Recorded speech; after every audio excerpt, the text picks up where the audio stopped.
नमस्कार और स्वागत है। आज हम एक ऐसे त्योहार की परतों को खोलने जा रहे हैं जो रोशनी, स्वाद और परंपराओं से भरपूर है। शरद पूर्णिमा। हमारे पास जो जानकारी है वो हमें इस त्योहार के अलग अलग रंगों में ले जाती है। कहीं ये फसल का उत्सव है, कहीं भक्ति का, कहीं सेहत से जुड़ी मान्यताएं भी हैं।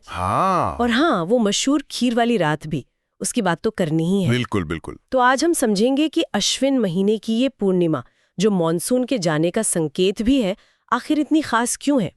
ये सिर्फ एक छुट्टी या पूजा पाठ का दिन नहीं, सही बात, बल्कि इसमें संस्कृति, प्रकृति और शायद कुछ वैज्ञानिक पहलू भी छिपे हैं।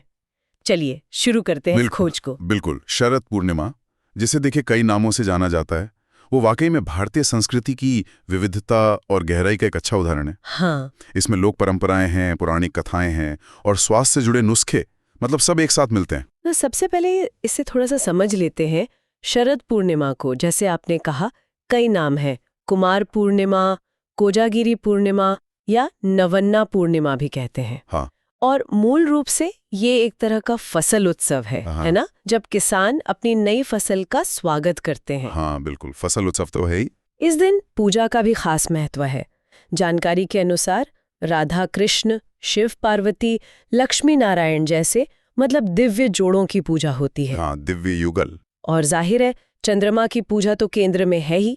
उन्हें फूल और खास तौर पर खीर चढ़ाई जाती है। खीर, हाँ। कई मंदिरों में देवताओं को सफेद कपड़े पहनाए जाते हैं।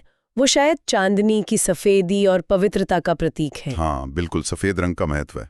और बहुत से लोग इस दिन व्रत भी रखते हैं। हाँ, और ये व्रत और उत्सव मनाने के तरीके, जैसा आपने कहा, पूरे भारत में काफी अलग अलग हैं। जैसे अगर हम उड़ीसा की बात करें, पूर्णिमा कहते हैं, और यहाँ इसका एक अलग ही महत्व है, खासकर अविवाहित लड़कियों के लिए। अच्छा, उड़ीसा में ऐसा क्या खास होता है? उड़ीसा में जो अविवाहित लड़कियां हैं, वो इस दिन अच्छे वर यानी कुमार की कामना के लिए व्रत रखती हैं। अच्छा। उनकी सुबह थोड़ी अलग होती है।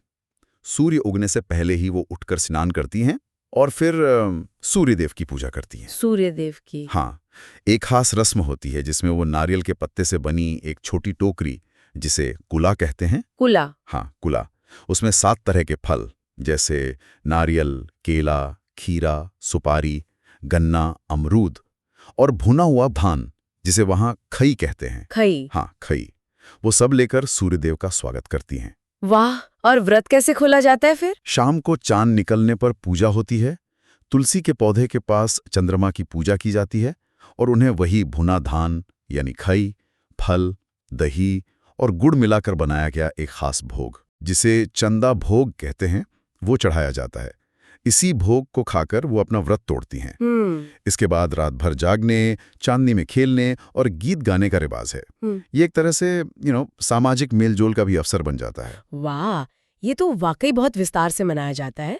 गुजरात का भी जिक्र था हमारे स्रोतों में। हाँ, गुजरात के कई इलाकों में शरद पूर्णिमा की रात गरबा खेलने की परंपरा है। अच्छा, गरबा? हाँ, खुली चांदनी में संगीत और नृत्य का ये संगम वो उत्सव के माहौल को और भी बढ़ा देता है। और एक नाम जो बार बार आता है वो है खोजागिरी पूर्णिमा। खोजागिरी का क्या मतलब है? खोजागिरी, ये शब्द असल में खो जागरती से बना है। खोजागिरती? हाँ, जिसका मतलब है कौन जाग रहा है। ओहो। इसके पीछे एक मान्यता है। कहते हैं कि इस रात धन की देवी लक्ष्मी पृथ्वी पर भ्रमण करती हैं और देखती हैं कि कौन जागकर उनकी उपासना कर रहा है। अच्छा। रात भर जागते हैं, देवी लक्ष्मी उन पर विशेष कृपा बरसाती हैं।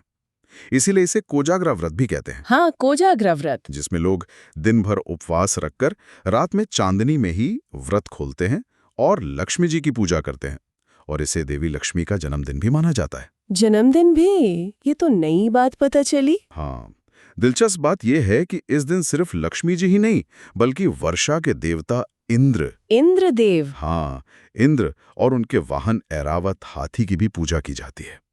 शायद ये मानसून के अंत और साफ आसमान के स्वागत का प्रतीक है एक तरह से।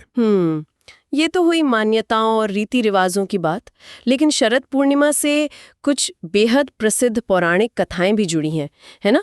खासकर कृष्ण लीला से संबंधित। हाँ बिल्कुल, ये कथाएं इस रात को और भी रहस्यमयी और आकर्षक बना देती हैं। हाँ। सबसे प्रसिद्ध कथा तो भगवान कृष्ण के महारास की है। महारास? हाँ, माना जाता है कि शरद पूर्णिमा की इसी रात को वृंदावन में यमुना किनारे भगवान कृष्ण ने अपनी दिव्य बांसुरी बजाई, जिसकी धुन सुनकर गोपियां अपनी सुध-बुध खोकर उनके पास खींची चली आईं। अच्छा। कृष्ण ने फिर हर गोपी के साथ नृत्य करने के लिए अपने अनेक रूप धारण किए और वो अलौकिक रास रचाया, हाँ। जिसे महारास कहते हैं। हाँ। ये प्रेम, भक्ति और परमात्मा के साथ आत्मा के मिलन का प्रतीक माना जाता है। और सुनने में आया है कि इस महारास में भगवान शिव भी शामिल होना चाहते थे, ये सच है? हाँ, ये एक बहुत रोचक उपकथा है। कहा जाता है कि भगवान शिव भी इस दिव्य महारास के साक्षी बनना चाहते थे, लेकिन पुरुषों का प्रवेश वर्जित था। ओहो, तो फिर? तब उन्होंने एक गोपी का रूप धारण किया। क्या बात है! हाँ, जिन्हें आज भी ब्रज क्षेत्र में गोपेश्वर महादेव के रूप में पूजा जाता है। गोपेश्वर महादेव? जी, ब्रह्म पुराण, स्कंद पुराण और लिंग पुराण जैसे ग्रंथों में इस महारास का सुंदर वर्णन मिलता है। कमाल है! ये कथाएं तो शरद पूर्णिमा को एक अलग ही गहराई देती हैं। बिल्कुल। अब आते हैं उस चीज पर जिसके बिना शरद पूर्णिमा की बात अधूरी है, वो है खीर। हाँ, खीर। रात भर चांदनी में रखी खीर। आखिर इस परंपरा के पीछे क्या सोच है?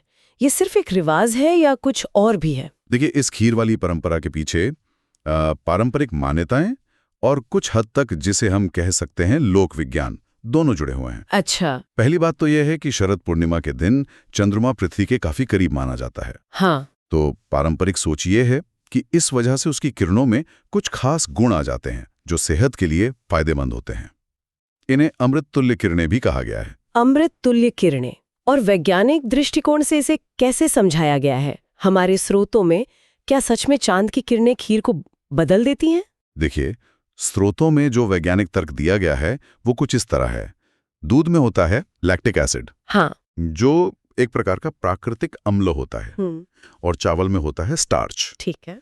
तो मान्यता ये है कि जब खीर को रात भर चांद की किरणों में रखा जाता है तो ये तत्व, मतलब दूध का लैक्टिक एसिड और चावल का स्टार्च, वो चंद्रमा की किरणों की ऊर्जा और गुणों को बेहतर तरीके से सोख लेते हैं, अब्सॉर्ब कर लेते हैं। ऐसा कहा गया है। अच्छा। एब्जॉर्ब कर लेते हैं। हाँ। इस प्रक्रिया से खीर अधिक पौष्टिक बन जाती है, ऐसा माना जाता है। स्रोतों के अनुसार इससे खीर में विटामिन और कैल्शियम की मात्रा बढ़ जाती है।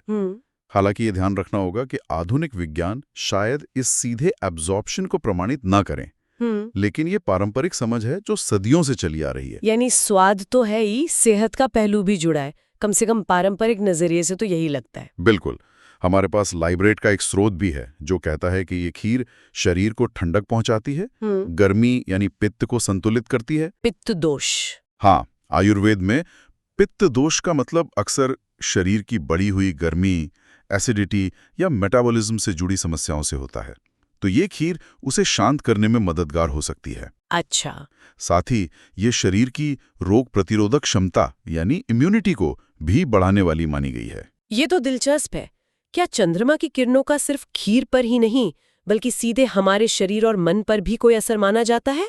हाँ, ज्योतिष और पारंपरिक भारतीय मान्यताओं में चंद्रमा को मन का कारक ग्रह माना गया है। हाँ, मन का कारक। तो कहा जाता है कि शरद पूर्णिमा की रात की जो चांदनी होती है, उसकी शीतलता वो मन और मस्तिष्क को शांति और सुकून देती है।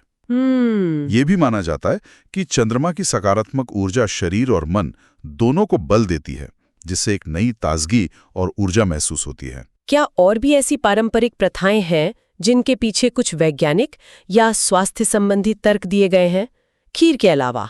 हाँ, कुछ और बातें भी हैं, जैसे इस दिन गर्म खाने की बजाय ठंडा और हल्का भोजन, खासकर खीर, खाने की सलाह दी जाती है। हाँ। इसका एक सीधा कारण तो ये हो सकता है कि शरद ऋतु की रातें ठंडी होने लगती हैं और शायद हल्का भोजन पाचन के लिए बेहतर होता है। ये तो लॉजिकल लगता है। हाँ, और आयुर्वेद के अनुसार ये भी माना जाता है कि इस रात अगर जड़ी बूटियों को भी चांदनी में रखा जाए, अच्छा, तो उनका औषधीय प्रभाव बढ़ जाता है। जड़ी बूटियों का भी? स्रोतों में स्पंदन क्षमता और रसाकर्षण जैसे कुछ शब्द भी थे, वो क्या हैं?